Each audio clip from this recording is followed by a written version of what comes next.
Tentación, un tema que he tratado en diferentes ocasiones, hermanos, tal vez no tan a detalle. Entonces, en esta oportunidad lo estamos, vamos a decirlo así, lo estamos explorando en más, con más detenimiento. Y les decía, esta es la tercera sesión. Ahorita veo que hay algunos hermanos que no habían estado. Entonces, de por sí, hermanos, mi estilo siempre es el repetir mucho.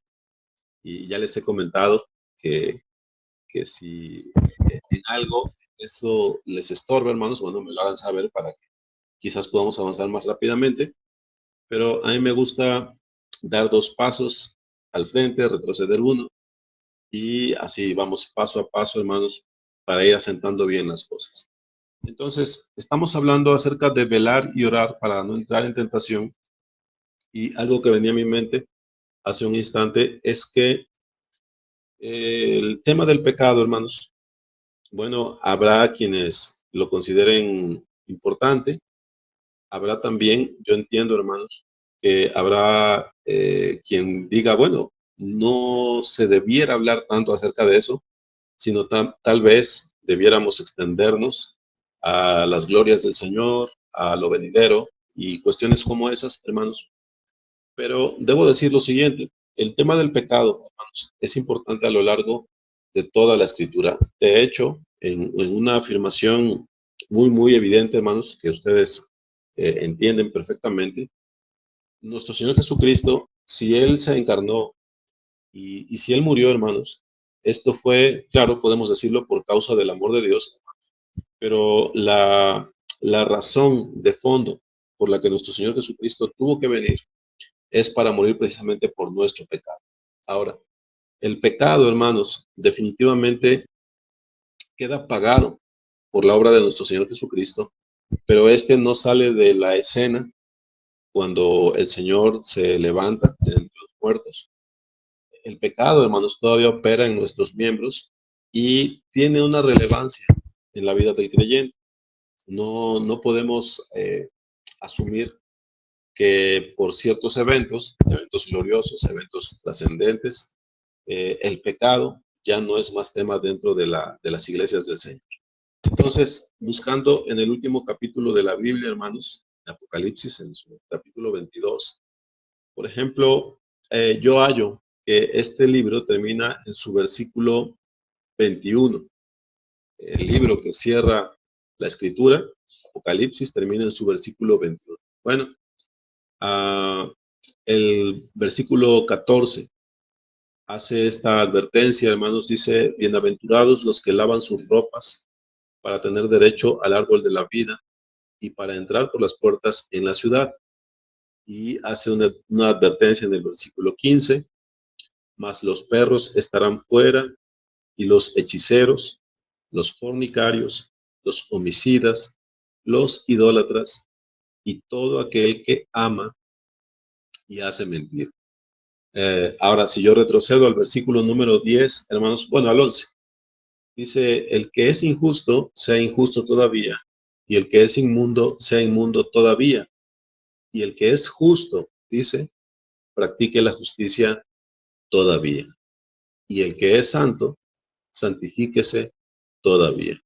Porque ciertamente, hermanos, nuestro Señor ha vencido, nuestro Señor ha resuelto estas cosas, pero como comentaba hace un instante, el pecado no sale de escena y de hecho lo sacará el Señor porque ya no entrará cosa inmunda a la presencia de nuestro Señor cuando la iglesia del Señor sea reunida delante de Él.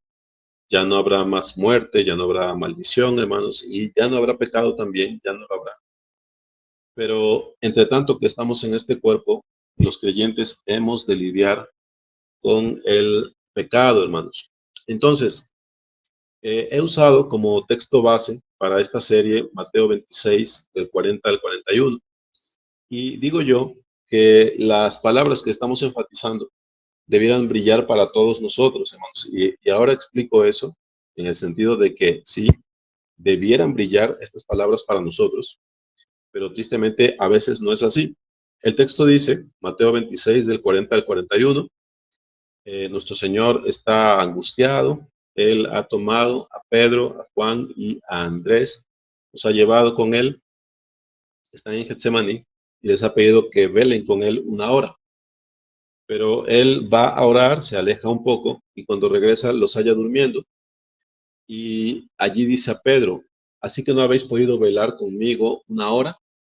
Y aquí están estas palabras que hemos enfatizado mucho, hermanos. Velad y orad, dice el Señor, para que no entréis en tentación. El espíritu, la verdad, está dispuesto, pero la carne es débil. Entonces, estas palabras, velad y orad, para que no entréis en tentación, hermanos, de verdad debieran brillar para nosotros. ¿Cuál es la explicación de esto? Bueno, hermano, si usted es del Señor, si usted ha nacido de nuevo por la obra del Espíritu Santo, entonces, hermano, un anhelo de su corazón será el santificarse para el Señor. Pero algo que usted habrá hallado en su ser, aun cuando el Señor ha obrado de esa manera en usted, es que el pecado aún tiene efectos sobre su persona. El pecado aún está presente en nosotros, aún nos tienta y el creyente es todavía susceptible de pecado, es todavía un ser que es capaz de pecar en contra de Dios.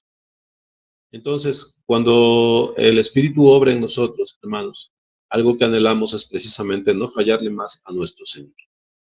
De tal manera que cuando nosotros hallamos estas palabras y las comprendemos, es ahí donde digo yo, estas debieran brillar para nosotros, porque lo que estas palabras nos dicen es no una solución permanente, hermanos, no quiero dar a entender esto, pero estas palabras que nosotros encontramos sí dictan cómo es que el Señor nos manda a lidiar con nuestros pecados. Es decir, la manera en la que el Señor ha mandado a sus hijos el lidiar con el pecado se encuentra contenido aquí, aunque por supuesto hay más textos, pero muy marcadamente encontramos en Mateo 26, del 40 al 41, muy condensadamente, hallamos allí el consejo del Señor para no entrar en tentación. Entonces, cuando nosotros lo entendemos, hermanos, cuando nosotros vemos esa expresión que dice, haz esto para no entrar en tentación, bueno, todo nuestro interés debiera ser puesto en lo que el Señor ha dicho, para que precisamente nosotros no hagamos eso, para que no caigamos en tentación. Y lo que el Señor ha dicho acerca de cómo evitar caer en tentación es velar y orar. Entonces, esta serie precisamente tiene el nombre, velad y orad para que no entréis en tentación.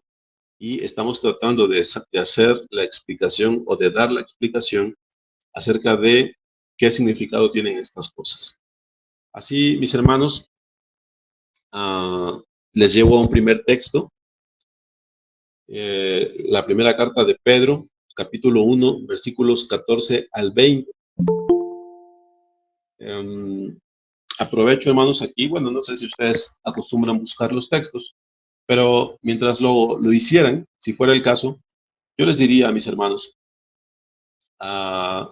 tenemos que hacernos todos una pregunta aquí.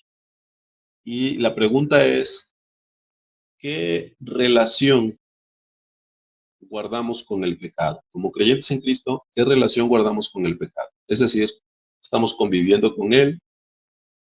¿Estamos aborreciendo el pecado? ¿Estamos tratando de echarlo fuera? ¿Qué relación guardamos con el pecado? Otra pregunta sería, ¿cuán ejercitados están sus sentidos, mi hermano, en el discernimiento del bien y del mal? ¿Cuán ejercitados están tus sentidos en el discernimiento del bien y del mal? Miren, hermanos, algo que es posible que se dé incluso entre nosotros, aunque somos una congregación pequeña en comparación con otras congregaciones, una cuestión que tenemos que tomar en cuenta es que hay hermanos, si entre nosotros, fuera no lo sé, pero el hecho es que hay hermanos en Cristo que piensan que algunos somos de una conciencia demasiado sensible, débil sería para ellos quizás. Algunos llegan a pensar que aquellos que estamos tan pendientes del pecado o tan acusados por nuestra conciencia acerca de nuestros pecados, bueno, piensan que somos tal vez demasiado preocupados, muy exagerados, que somos muy fijados, que nos espantamos fácilmente, etcétera. Pero mire, hermano, la primera carta de Pedro, capítulo 1, versículos 14 al 20, dice: como hijos obedientes, no os conforméis a los deseos que antes teníais, estando en vuestra ignorancia, sino como aquel que os llamó es santo, sed también vosotros santos en toda vuestra manera de vivir, porque escrito está: sed santos, porque yo soy santo. Y si invocáis por Padre a aquel que sin acepción de personas juzga según la obra de cada uno, conducíos en temor todo el tiempo de vuestra peregrinación, sabiendo que fuisteis rescatados de vuestra manera de vivir, de vuestra vana manera de vivir, la cual recibisteis de vuestros padres, fuisteis rescatados no con cosas corruptibles como oro o plata, sino con la sangre preciosa de Cristo, como de un cordero sin mancha y sin contaminación, ya destinado desde antes de la fundación del mundo, pero manifestado en los postreros tiempos por amor de vosotros. Ahora, esto es un texto, hermanos, de los muchos que hay en la palabra, en la primera carta a los tesalonicenses, capítulo 5, versículos 21 y 22, porque me parece no está completa la cita. Dice: examinadlo todo, retened lo bueno, absteneos de toda especie de mal. Entonces, lo que quiero decir con todo esto es lo siguiente, hermanos. Ciertamente pueden haber este tipo de pensamientos. Yo lo comprendo bien, hermanos, porque sé lo que puede ser una mente atribulada de más en el pecado. Comprendo lo que es una mente, hermanos, que no vive en paz, pero no por causa de que efectivamente se haya en pecado, sino porque no logra hacer un juicio correcto de sus acciones, de sus pensamientos, etcétera. Yo puedo comprender eso, pero ese extremo no es lo que dicta para mí lo que debe ser mi relación con el pecado o el pensamiento que las escrituras nos dan acerca de lo que el pecado es. Entonces, yo no me voy a ir a un extremo, hermanos, para a partir de allí, desde estar juzgando ese extremo que es malo, no voy a hacer a partir de allí mi teología, no voy a partir de allí, no me voy a afirmar acerca de lo que yo debo pensar acerca del pecado. En realidad, mis hermanos, yo tengo que ir a la palabra con buena conciencia y puedo examinar lo que la palabra dice acerca del pecado. Entonces, de allí yo tomaré mi postura y no lo haré, por supuesto, de aquel extremo, y tampoco lo voy a hacer de la opinión que puedan tener algunos hermanos cuando menean la cabeza o censuran, cuando uno parece demasiado santiguado. No sé si esa es la palabra correcta, si usted me entiende. Entonces, hermanos, vuelvo a preguntar o hacer énfasis en esto. ¿Cuán brillante es para usted la expresión velad y orad para que no entréis en tentación? ¿Cuánto brilla esta expresión delante tuya, mi hermano? Te invito, aunque estamos apenas iniciando, a que consideres esto. Considéralo, hermano, porque si esta expresión de la palabra no te resulta tan atractiva el día de hoy, hermano, eso solo puede significar dos cosas. Uno, puede significar que quizás tú eres un creyente que, bueno, básicamente no batalla con el pecado. Algo que yo dudaría, hermano, no lo digo pensando en alguien específicamente, sino porque conozco nuestra humana debilidad. Y la otra opción, hermano, que ya va más enfocada en la realidad, si esta expresión no tiene un brillo especial para ti, si tú la miras y esto no te cautiva y no hayas una promesa que tú puedas desear allí, bueno, Ello se debe entonces, mi hermano, quizás a que no estás viendo con claridad lo horrible del pecado y todo aquello de lo cual eres privado por causa de consentir el pecado en tu vida. ¿Por qué, hermanos? Porque la promesa que aquí tenemos es que si hacemos estas cosas, velar y orar, bueno, no entraremos en tentación. Entonces vamos a explicar, por supuesto, qué alcance tienen esas palabras, pero si usted me entiende, para todos nosotros debiera brillar la expresión que encontramos acá en Mateo 26. Entonces, ah, perdón, hermanos, hemos estado, bueno, cité, creo que en la primera sesión cité la carta a los Romanos en sus capítulos 7 y 8. Y allí, hermanos, ah, encontramos una expresión de Pablo, esa famosa expresión, miserable de mí, ¿quién me librará de este cuerpo de muerte?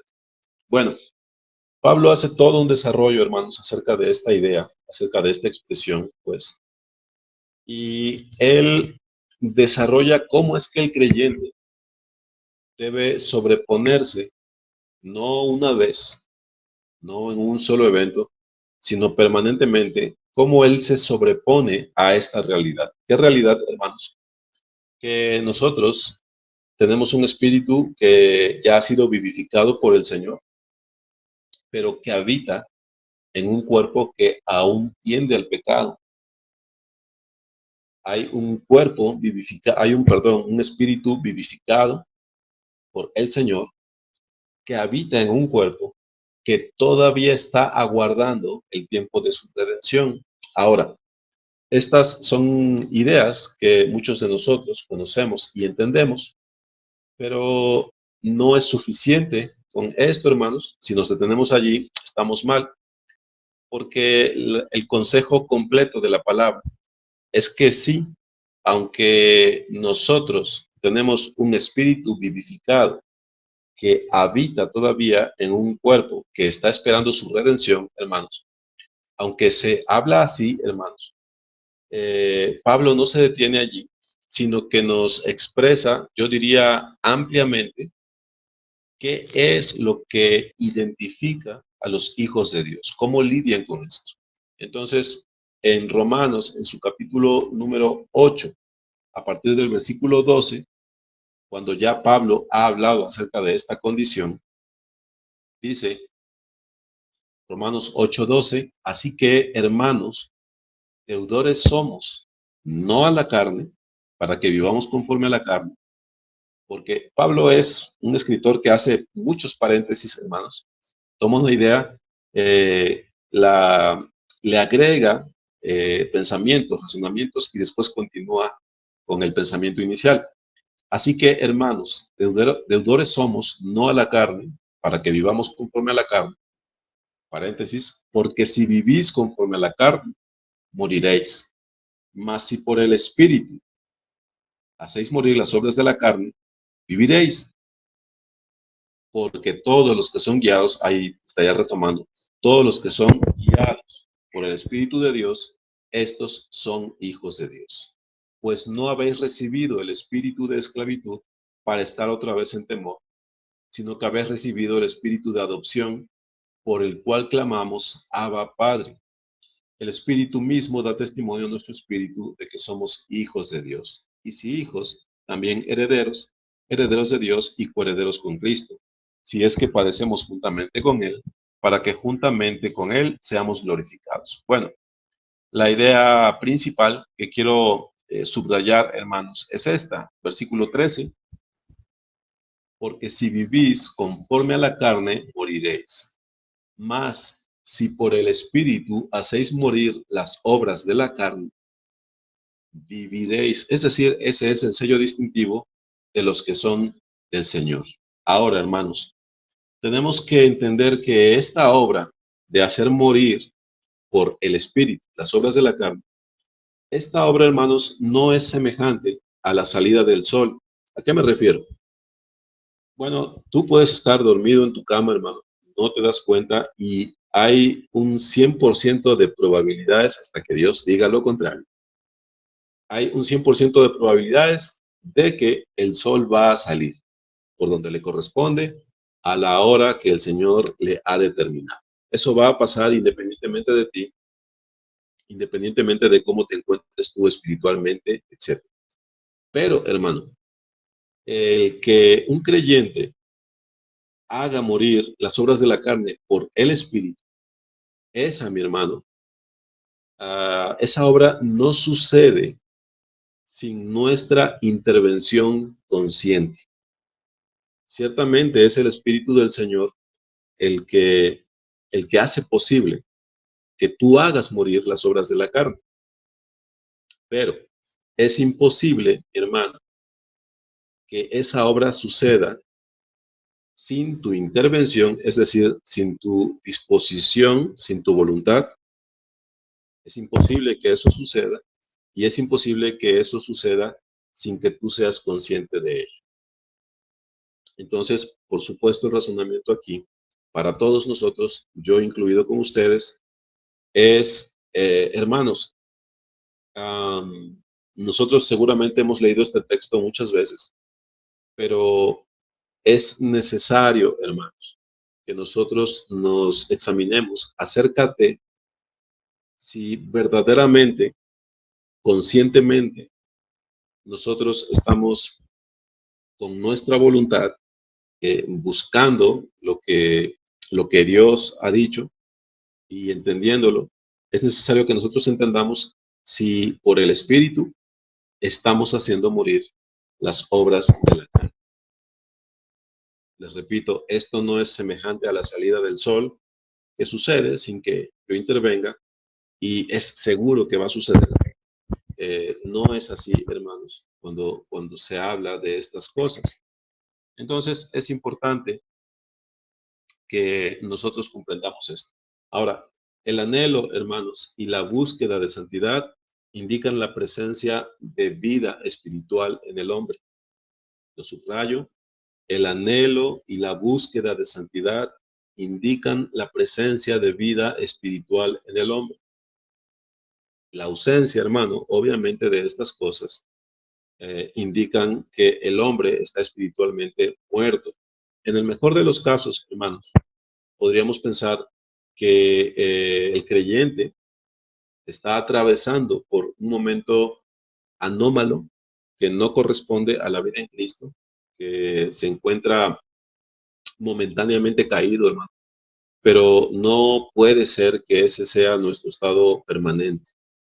Entonces, el anhelo y búsqueda de santidad indican la presencia de vida espiritual del hombre. Ahora, entre paréntesis aquí, hermanos, sí puedo anotar uh, que algunos creyentes podemos pasar por un tiempo largo de indiferencia, de frialdad, pues, pero si somos el Señor, ese tiempo llegará a su fin, nos levantaremos y buscaremos.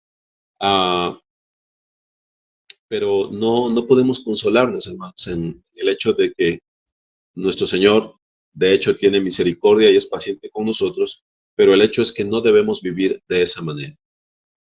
Entonces,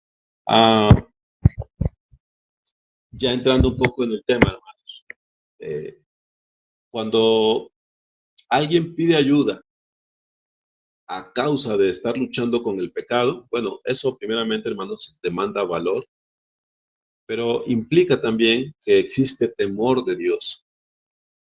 Ahora, si nosotros en un momento determinado pedimos ayuda para nuestra lucha con el pecado, hermanos, no olvidemos que si lo llevamos a cabo, si pedimos ayuda, bueno, eso debe hacerse con prudencia, con buena prudencia y con buen criterio.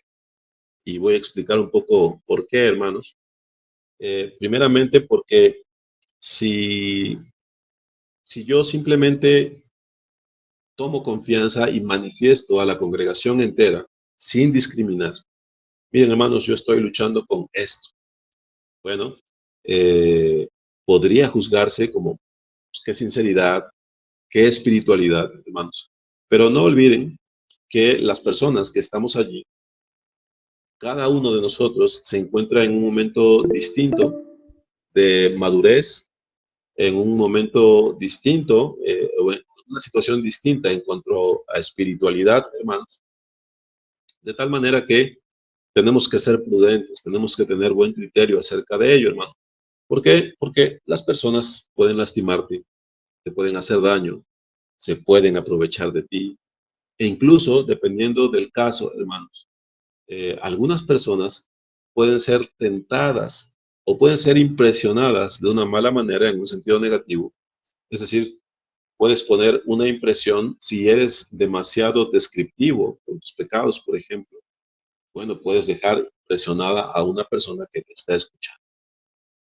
Ahora, ¿por qué estoy hablando de esto, hermanos? Dentro de las congregaciones del Señor debe haber una dinámica, voy a hablar de esa manera, una dinámica que se da entre los hermanos en lo que respecta a nuestra lucha con el pecado. Repito la idea, hermanos.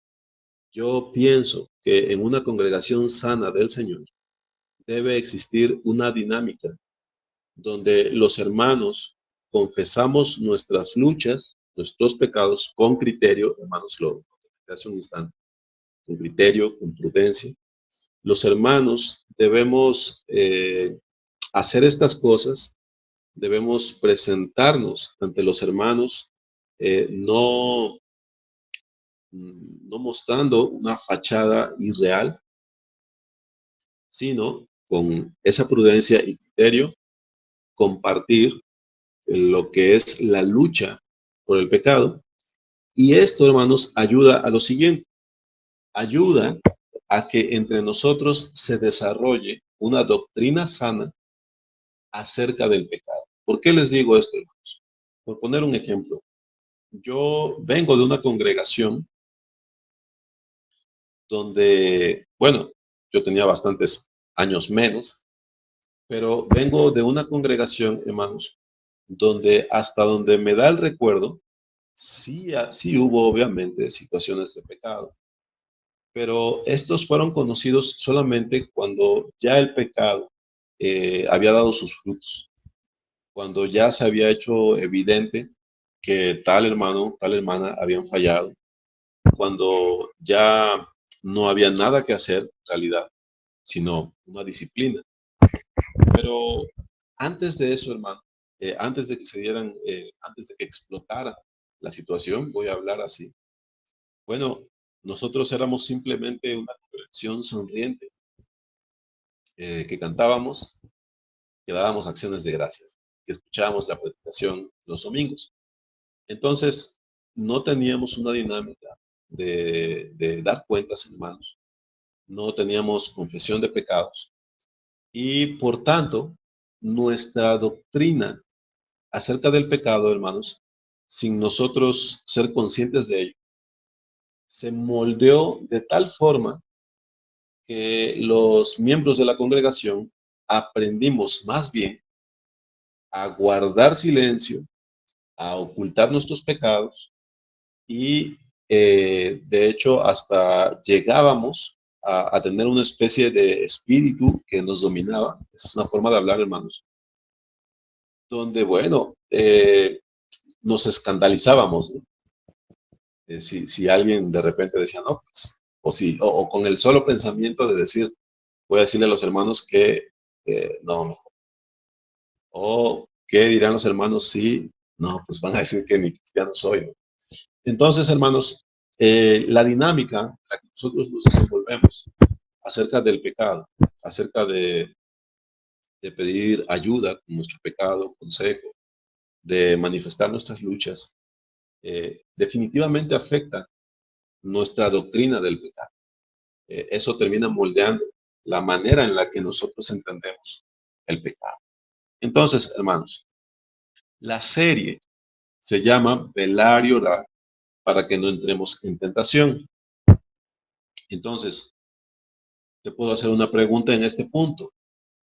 ¿Qué provoca en ti, hermano? ¿Qué provoca el enterarte de un pecado de tu hermano?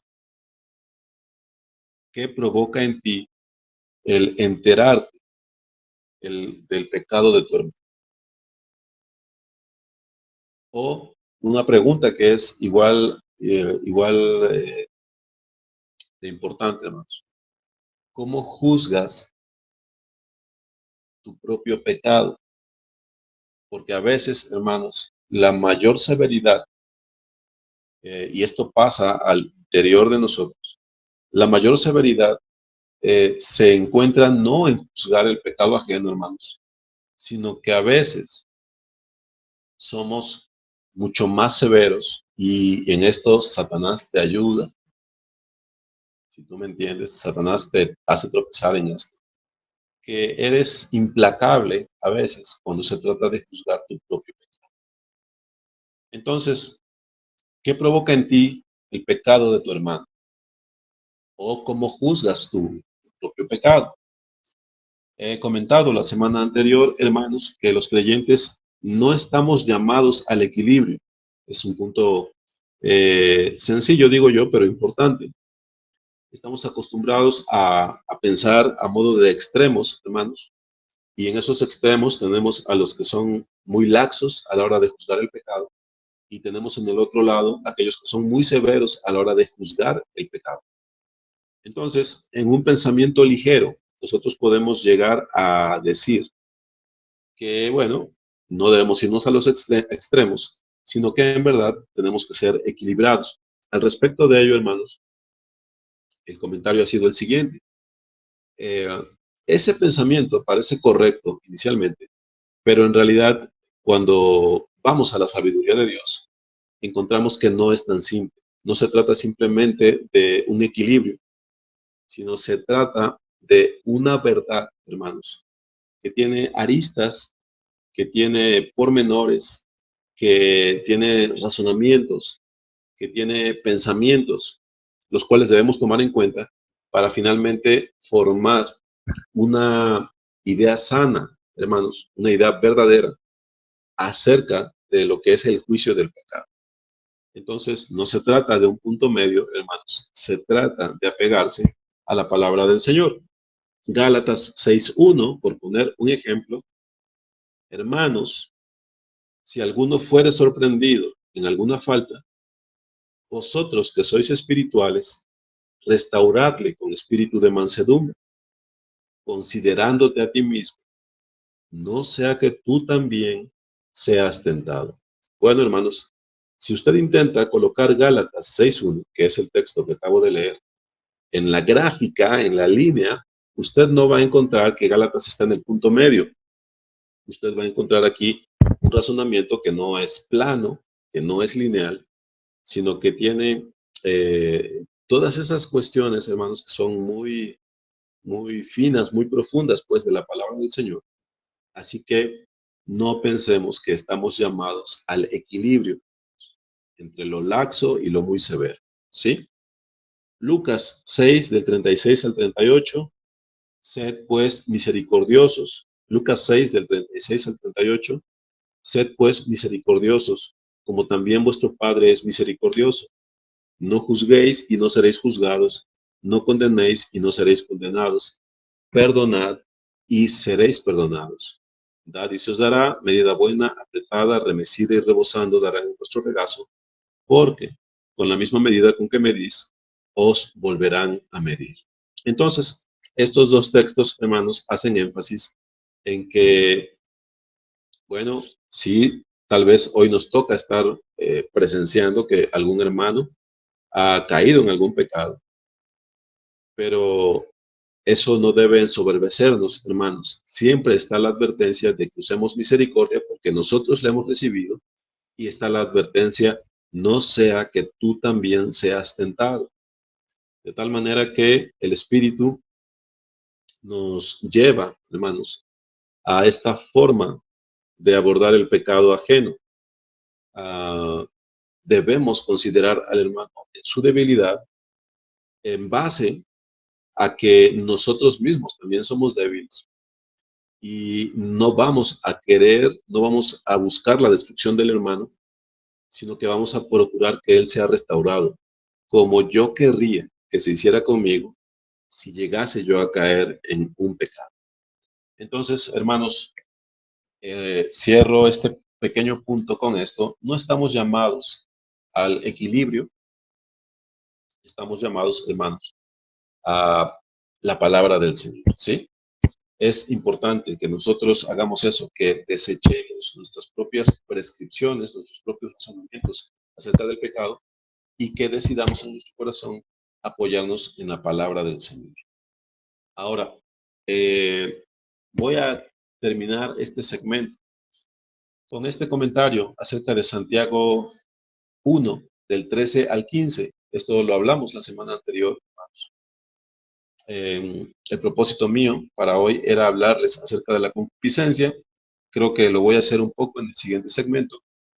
Pero la semana anterior hemos considerado Santiago 1, del 13 al 15. Allí se da una descripción, hermanos, bien interesante, bien profunda, diría yo, acerca de lo que es el hecho del pecado. Allí nosotros podremos entender un poco más nuestra humana debilidad, comprenderemos cómo es que el pecado progresa en nosotros y cómo llega a concebirse, es decir, en qué instante pasa de ser una tentación a ser ya una caída en el pecado. Entonces, leo Santiago 1, del 12 al 15. Dice, bienaventurado el varón que soporta la tentación, porque cuando haya resistido la prueba, recibirá la corona de vida que Dios ha prometido a los que le aman. Cuando alguno es tentado, no diga que es tentado de parte de Dios, porque Dios no puede ser tentado por el mal, ni él tienta a nadie, sino que cada uno es tentado cuando de su propia concupiscencia es atraído y seducido. Entonces la concupiscencia, después que ha concebido, da a luz el pecado, y el pecado, siendo consumado, da a luz la muerte. Entonces, voy a hacer algunas anotaciones, hermanos. Ya vi que quedan 3 minutos. Hago solamente este comentario. El hecho del pecado, hermanos, es descrito en Santiago a partir de la figura de lo que es una relación o un acto sexual, básicamente. Por eso, pero es una relación o un acto sexual lascivo, es decir, ilícito, no corresponde a lo que es la sexualidad santa, de la cual el Señor nos habla también en su palabra. ¿Por qué hablo así, hermanos? Bueno, porque hay elementos de atracción, de seducción, de concepción y finalmente de dar a luz. En esos términos habla Santiago, hermanos. Entonces, en esas descripciones que Santiago hace acerca del pecado, nosotros podemos encontrar la sabiduría para entender cómo se forma en el creyente el hecho del pecado. Entonces, vamos a reparar en eso, hermanos. Tenemos el texto de Santiago, donde se nos habla acerca del hecho del pecado, de cómo se desarrolla el pecado.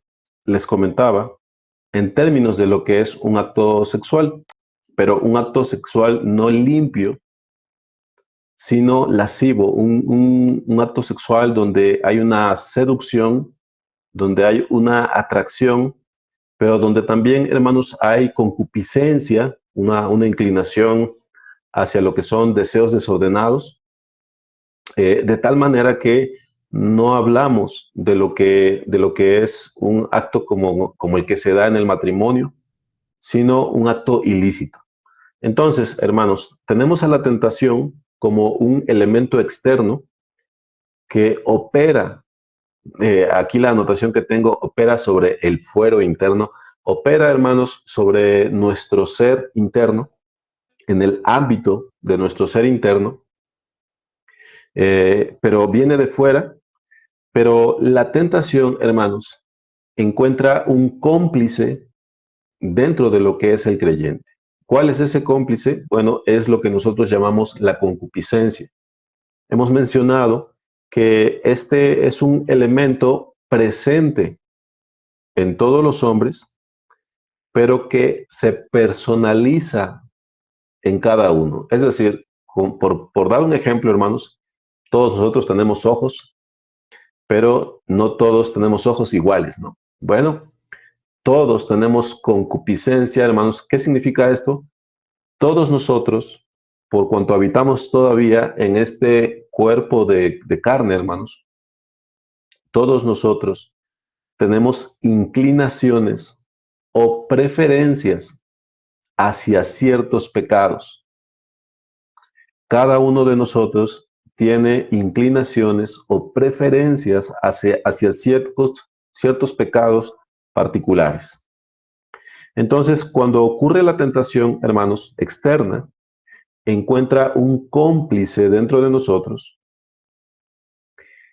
que le responde o que reacciona a esta tentación. ¿Sí, hermanos?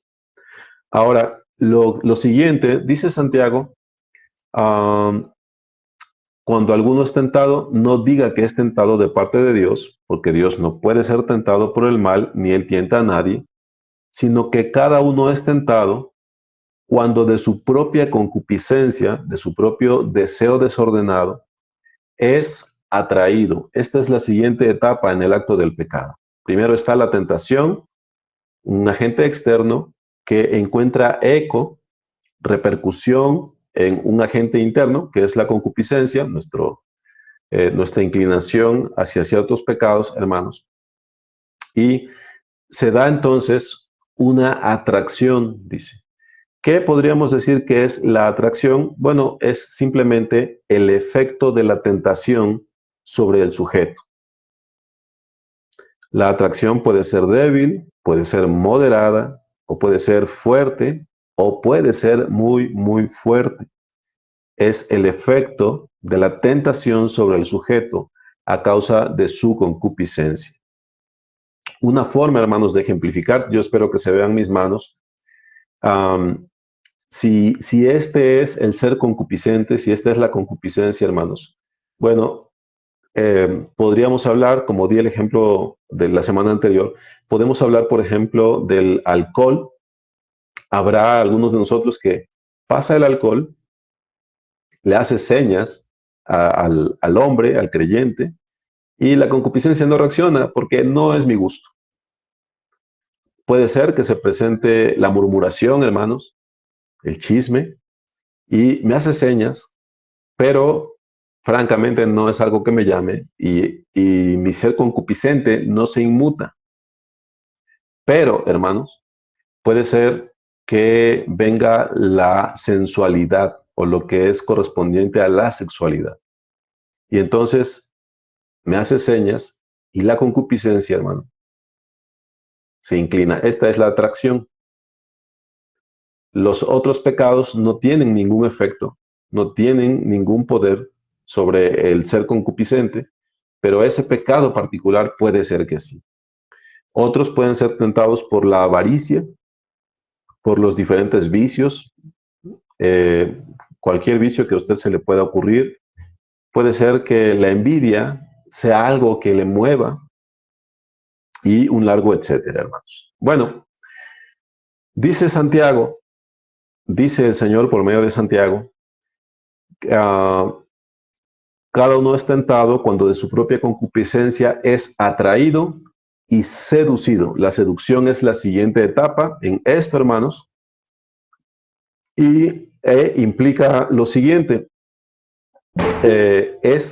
la gestión, es la gestión que el pecado hace sobre el individuo.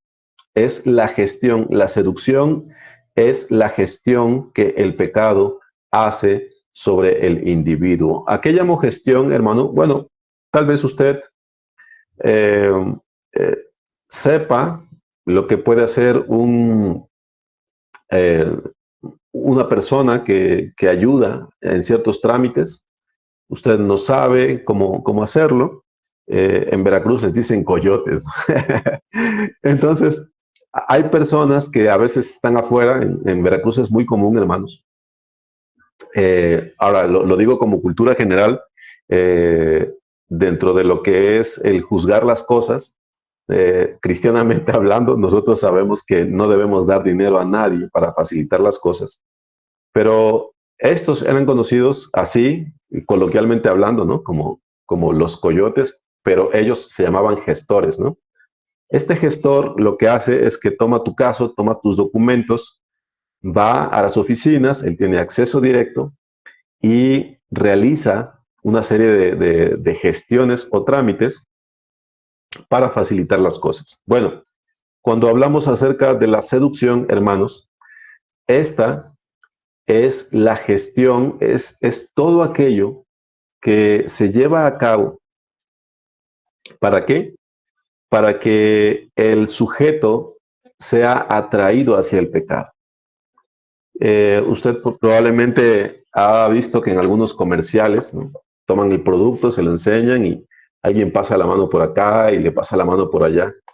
Eso propiamente no se puede decir que es seducción, hermanos, pero sí tiene un propósito de enmarcar aquello que se está vendiendo, aquello que se está proponiendo. Entonces es inducción, es persuasión. La seducción es la promesa del deleite que el pecado hace a la carne.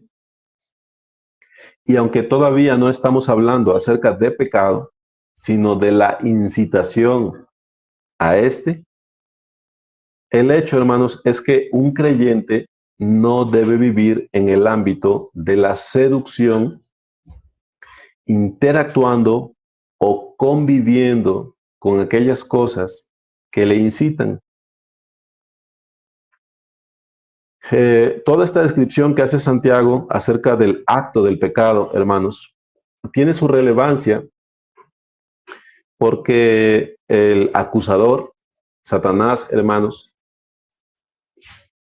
muchas veces o siempre se puede decir, cuando el pecado está gestándose apenas, él ya viene acusando al creyente. Ahora, vuelvo a remarcar esto. La zona en la que el creyente debe moverse no es ni en la atracción, no es en la seducción, no es en la concupiscencia, aunque aquí todavía no se ha gestado el pecado. El creyente, por supuesto, lo que debe hacer es, como dice nuestro texto, velar y orar para no entrar en tentación. Pero eso lo vamos a aclarar adelante, hermanos, en qué consiste eso. Pero hablando particularmente de este tercer punto, lo que es la seducción, hermanos, aunque todavía no se está hablando acerca de pecado, lo cierto es que el creyente no debe vivir en ese ámbito, no debe interactuar o convivir con aquello que le incita, ¿sí? Ahora, tenemos un cuarto punto, hermanos, que ya implica el pecado en sí. ¿Cuál es ese cuarto punto? Es la concepción. Dice, sino que cada uno es tentado cuando de su propia concupiscencia es atraído y seducido. Entonces la concupiscencia, después que ha concebido, dice, da a luz el pecado.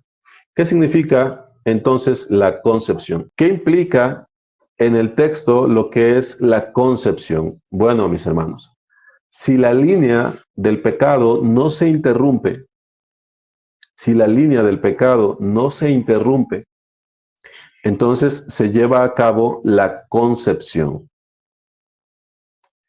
¿Qué implica esto, hermanos? Implica que la seducción ha cumplido su cometido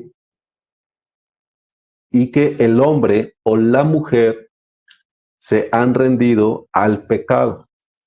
Ahora, por la forma en la que Santiago está hablando, es fácil que nosotros pensemos que solo estamos hablando acerca de cuestiones meramente sexuales.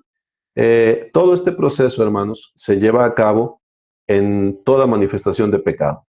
Entonces, esta es una aclaración. Pero la concepción del pecado, hermanos, se lleva a cabo cuando nada interrumpe la línea del pecado. Entonces, cuando se recibe lo que son esos estímulos previos, las promesas, cuando la voluntad del hombre o la mujer se rinden ante la seducción del pecado, entonces se lleva a cabo el hecho del pecado en su concepción. Y ya de ahí, hermanos, ya no hay forma de dar un paso atrás. Cuando se ha concebido, cuando la concupiscencia, después que ha concebido, dice, da a luz el pecado, y el pecado siendo consumado, da a luz la muerte. Hablando en este sentido, no está diciendo aquí que por un pecado te vas a condenar, mi hermano, pero está hablando aquí del fruto del pecado, de lo que sucede cuando un pecado es consumado. Es algo que es contrario a la vida en el Señor, y la mejor descripción que se tiene, el mejor término para describirlo, perdón, es precisamente que se da a luz la muerte. Entonces, hermanos, recalco porque es bien importante. El creyente debe entender que el hecho de que un pecado ejerza atracción sobre él, bueno, eso no implica ya estar en pecado, hermanos. Eso más bien implica que estás en esta carne, y que eso es, que eso está presente en ti. Ahora, repito, esto no es la conclusión de nuestro estudio, mis hermanos. Lo que nosotros vamos a verificar en la palabra es qué significa esto de velar y orar para no entrar en tentación. Pero lo que quiero decir es lo siguiente. La concupiscencia, hermanos, aunque sí es un distintivo de nuestra naturaleza todavía caída, de la carne que está todavía caída, hermanos, la concupiscencia no es en sí un acto pecaminoso. ¿Por qué lo digo así, hermanos? Porque tu concupiscencia, hermano, esa inclinación que tienes hacia ciertos pecados, no va a ser quitada de ti, sino hasta que mueras. Sí, mi hermano. Ahora, tú puedes velar y orar para no entrar en tentación, pero eso implica que el Espíritu endereza. Es decir, si esta es tu inclinación, el Espíritu del Señor viene y te hace recto. Y mientras el Espíritu del Señor esté obrando de esa manera en ti, mientras tú estés velando y orando, entonces tú no entrarás en tentación. Vendrá el pecado, pero tu ser concupiscente ya no se inclinará, porque el Espíritu hará morir las obras de la carne. Pero esa explicación es bastante más amplia, hermanos. Ah, lo que quiero decir es lo siguiente, hermanos. Los creyentes tenemos que aprender a distinguir en qué momento el pecado llega a consumarse y cuándo estamos en las etapas previas del pecado. Y lo subrayo por tercera y última vez, hermanos. El hecho de que el pecado no esté consumado no significa que yo debo estar relajado ante mi concupiscencia, ante la atracción que el pecado ejerce sobre mí, y no significa que entonces el creyente pueda vivir en medio de la seducción sin inmutarse, hermanos. Yo no estoy queriendo decir eso. Por favor, no concluya usted en su corazón de esa manera. Eh, Mire cómo dice Romanos 6:12. No reine, pues, el pecado en vuestro cuerpo mortal, de modo que lo obedezcáis en sus concupiscencias. No, ¿cómo reina? ¿Cómo llega a reinar el pecado en nosotros? ¿Cómo llega a reinar en nuestro cuerpo mortal? Cuando obedecemos al pecado en nuestras concupiscencias. Cuando obedecemos al cuerpo, perdón, en sus concupiscencias. No reine pues el pecado en vuestro cuerpo mortal, de modo que lo obedezcáis en sus concupiscencias. Se puede resumir que la consigna para el creyente es no obedecer al cuerpo en sus concupiscencias. Pero eso, hermanos, no se logra simplemente con un decir no, eh, es, es un tanto más estructurado que eso. Ahora, hermanos, termino en estos 2 minutos que restan solamente diciendo lo siguiente. No encontré, yo hubiera preferido tener una varita, algo más adecuado, hermanos. Pero mire, eh, esta es la explicación acerca de la concupiscencia, hermano, para que usted se pueda conocer o reconocer más bien de una mejor manera. Aquí está nuestro ser concupiscente y hace rato ilustraba que cuando el pecado aparece en el panorama, hermanos, si el pecado es el de nuestro gusto, el de nuestra inclinación, entonces el ser concupiscente se inclina hacia el pecado. Y el cuerpo, hermanos, mediante la concupiscencia, se inclina ante el pecado. Bueno, lo que nosotros tenemos que entender, hermanos, es que cada hombre, cada mujer, y hablo de hombres y mujeres cristianos, cada hombre y cada mujer posee concupiscencia en sí mismo, posee una inclinación hacia ciertos pecados. Cada uno de nosotros, hermanos, se inclina, si no a diferentes pecados, puede ser que usted se incline a los mismos pecados que el otro hermano y que yo. El hecho, hermanos, es que no nos inclinamos a un solo pecado. Sería un caso rarísimo, hermanos, pero se puede decir positivamente que el hombre no se inclina a un solo pecado. Nos inclinamos a diferentes pecados.